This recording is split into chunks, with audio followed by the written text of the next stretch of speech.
Welcome back to my channel and a very special welcome if you're new here. My name is Jen. I'm a certified weight loss and nutrition coach who has lost and maintained a 140-pound weight loss. And today we're going to talk about weight loss and where we typically will lose weight first when we're in a calorie deficit, when we're on a diet, when we're moving our body. Where should we expect to see the extra fat and weight come off first? So if you're excited, give this video a big thumbs up. Subscribe if you're not, turn your bell on because I upload new videos every Tuesday and Thursday. Down in the description box, I will have nutrition coaching. Highly recommend those personalized macros and calories. That is what I followed to lose and maintain my 140-pound weight loss, as well as one-on-one coaching for questions, accountability, or to talk with me directly. Links, discounts to my favorite things are also down in that description box. So let's talk about where you should expect to lose weight first.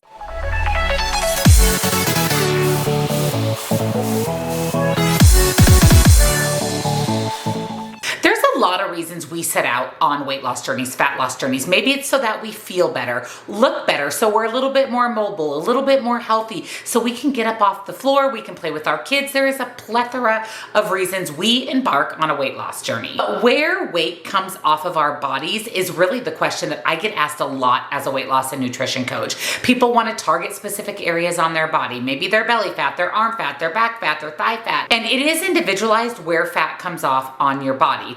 Our overall goal is to lose fat overall. We want it to go away in all of the different places on our body. So let's talk about science-based weight distribution and what to expect on a weight loss journey. So unfortunately, or maybe fortunately for some people, your genetics definitely play a role in number one, are you thin, obese, overweight? Our genetics can play a big role in that. And also our genetics can play a role in how our body is shaped. Are you apple shaped? Are you pear shaped? And where is fat going to come off first? Genetics also play a role in where we store fat on our bodies. Genetic analysis shows the relationship between genes and body fat distribution is stronger in women than it is in men. For example, if people in your family tend to accumulate weight in their hips, thighs, you may gain there as well. Now, genetic factors also influence weight loss. For example, if high protein, high fiber diets tend to work for your parents, there's a good chance that they'll work for you too. Now, everybody is different, so everybody is going to store weight and lose weight differently.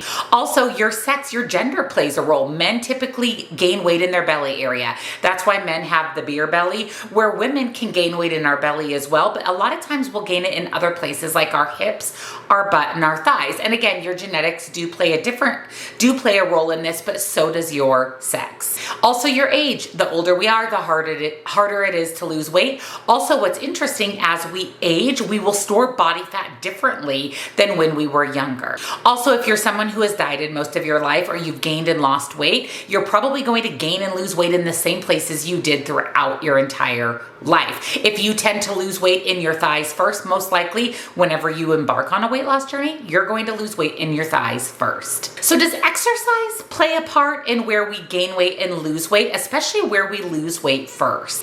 Now, we cannot target fat reduce. We cannot spot target fat reduction. So you can't say, I'm going to go to the gym and lose all the weight in my belly first. Fat's going to come off where fat wants to come off. And like I said, our overall goal is to have all of the excess fat on our body go away, be removed. And exercise can play a part in that, but there's a lot of other reasons why we should be exercising and moving our body on a regular basis. Exercise helps with heart health, brain function, physical strength, athletic endurance, and general weight loss goals. There's also some specific areas on our body that if we do store extra fat, they can be a little bit more problematic. Multiple studies have confirmed that extra weight around the midsection has worse health consequences than extra weight around the hips and thighs.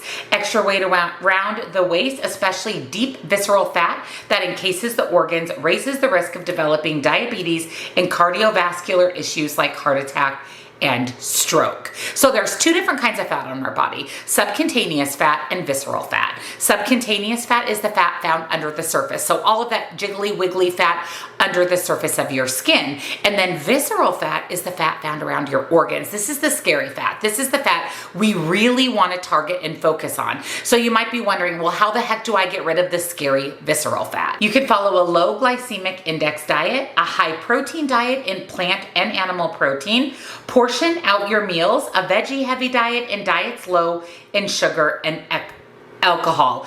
Exercise has also been found to help reduce visceral fat, especially high intensity exercise like running. So for me, I do HIIT training, high intensity interval training. I do that 3 times a week. And I will tell you, when I had a DEXA scan 1 year ago, my visceral fat was very, very low. And the doctor specifically said that my HIIT training, my high intensity exercise, plays a big part in that. So the higher you can get your heart rate, the more cardiovascular exercise you focus on a couple of days a week, that can really help shed that visceral fat. Not to mention, again, getting rid of that subcutaneous fat, the fat under the surface, also helps shed visceral fat. The lower fat percentage you have on your body, the better your health is overall, including the less visceral fat you have around your organs. So when we lose weight, where does the fat go? This is another question that I get asked a lot.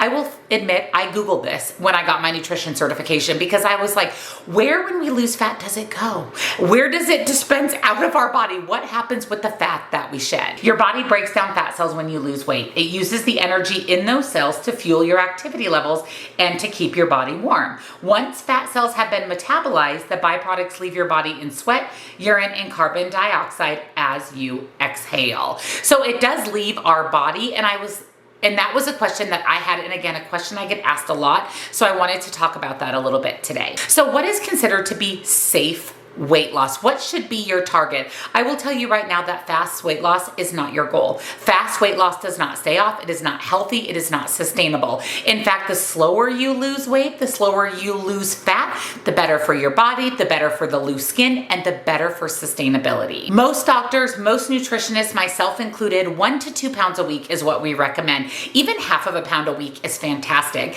Any more than 2 pounds a week is unhealthy, and most likely a lot of water weight, not fat. And our goal is fat loss, not weight loss. Weight loss is fat, water, and lean muscle. Fat is fat. We want to keep our lean muscle. We just want to shed the fat. So half of a pound to 2 pounds a week is what is considered healthy, sustainable, long-term. So what's the bottom line of today's video? How you store fat and how you lose fat is really based around your genetics. If your mom is apple-shaped, most likely you'll be apple-shaped. If your mom tends to eat a high-protein diet and be successful, chances are you'll eat a high-protein diet and be successful. Our genetics, like I said, unfortunately or fortunately, play a role in our weight. You can't spot fat reduce. You want to shed fat overall, and our focus is always that scary, unhealthy, visceral fat. I actually did a video on my channel here on how to shed visceral fat. I will link that video down below. I deep dive into how to get rid of visceral fat. Eating lots of lean protein, vegetables, complex carbohydrates, eating in a mild calorie deficit in a high protein diet is really the key to success. If you have not had your personalized macros and calories done, I do offer that service. It is exactly what I followed to lose 140 pounds.